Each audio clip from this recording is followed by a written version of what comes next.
Thank you all for coming. Welcome to the Rose Garden. Today I'm joined by some very determined people who are battling one of the worst epidemics of modern times, the spread of HIV/AIDS. I want to thank you all for being here. I'm honored to be in your presence.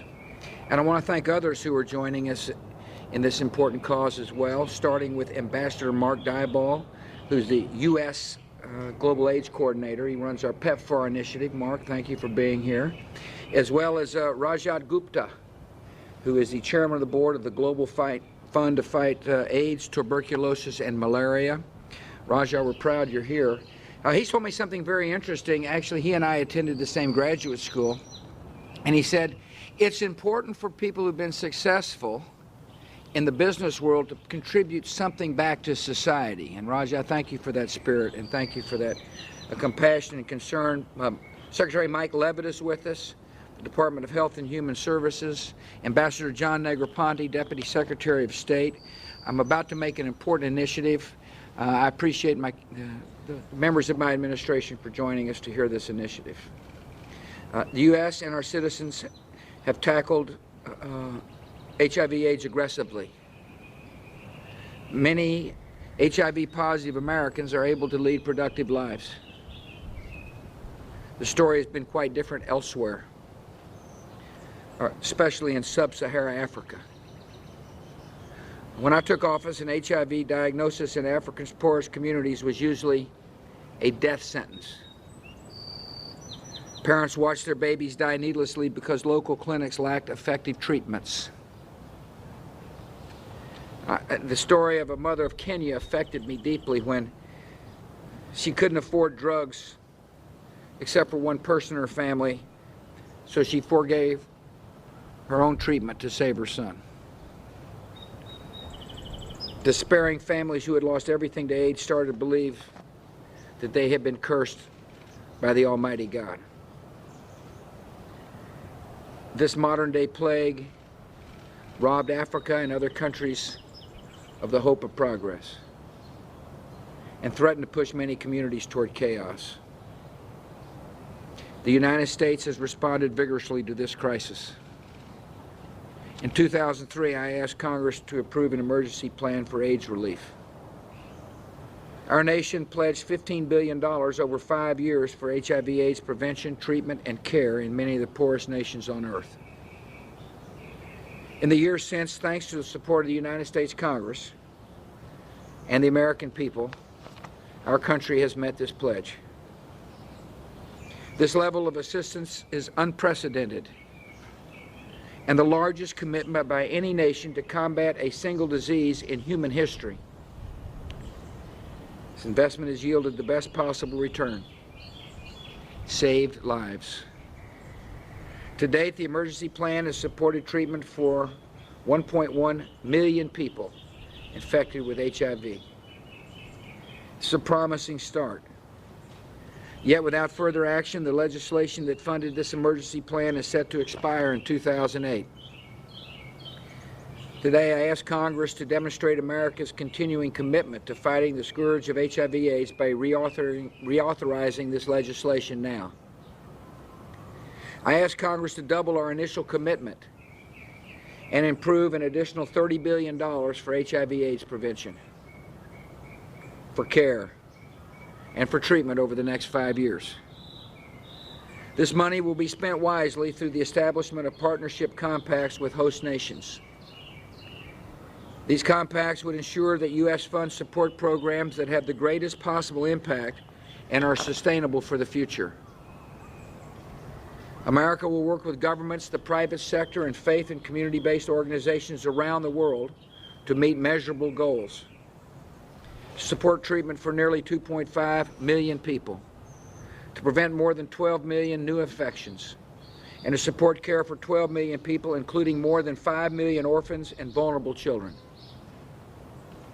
To help assess the progress we have made to date, Laura, First Lady, is going to go to Africa next month. She's going to meet with community leaders and visit with participants in HIV/AIDS programs during her trip to Zambia, Senegal, Mali, and Mozambique. And she's going to come back with her findings I really thank her for her concern about HIV/AIDS. She and I share a passion. We believe strongly that to whom much is given, much is required.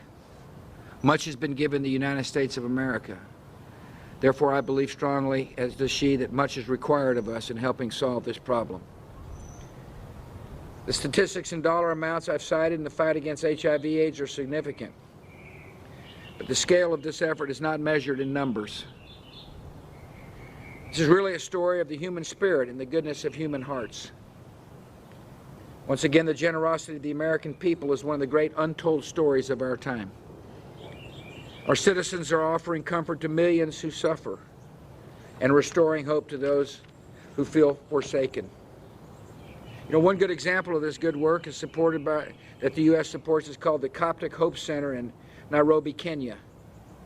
3 years ago, the center had a staff of 4 people and resources to treat no more than 5 HIV/AIDS patients a day. Today, the staff consists of 40 people and 10 volunteers who provided care and treatment services to over 6,000 people. I want to thank the director of the Hope Center, Bishop Paul, who's with us today. I want to thank you for being here. I want to thank you for your leadership and for your care for your fellow human beings. Dr. Bill Popp is with us as well. Dr. Popp is an expert on infectious diseases and founded in Haiti a leading HIV treatment program, which is a major PEPFAR partner. Dr. Popp has shown that even in the most difficult circumstances, dedicated and caring people can make great progress in fighting HIV/AIDS. We're sure proud you're here, Doc. Thanks for coming. Also with us is Kanene Tato. Kanene is HIV positive. She coordinates a mentoring program supported by U.S. funds for other mothers with HIV in Cape Town, South Africa. Kanene is proof that people with HIV can live productive lives and make a significant difference in the lives of others. Kanene, I want to thank you for joining us. Thank you for bringing Baron. Baron's 4 years old, and he's letting us know. We appreciate you all coming. Thank you for the example you have set. Similar success stories are playing out all across the African continent, where victims of HIV/AIDS are finding new reservoirs of strength and support. Villages in Africa now talk of a Lazarus effect, dying communities being brought back to life, thanks to the compassion of the American people. This is the impact that has made our emergency plan and the modern-day Good Samaritans who are implementing it so effective. It's important that we continue the work we have begun. I'm honored that you are here today. I'm honored to be representing a nation that cares deeply about the suffering of others. I look forward to working with Congress on this great and noble effort. May God bless you all. May God continue to bless the United States. Thank you.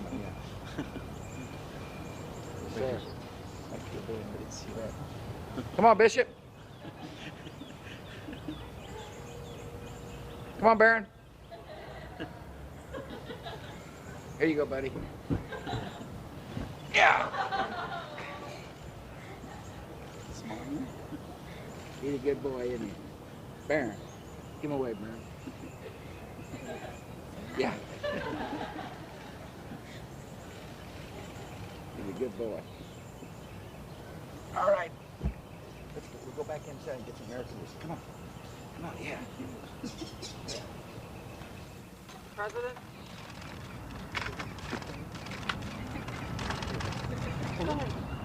Mr. President, you said it was one of the greatest untold stories of your administration.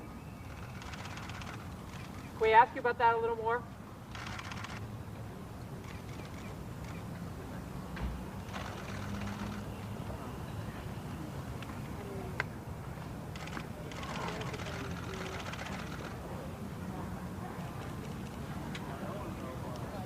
Also today, President Bush nominated Robert Zoellick to head the World Bank, replacing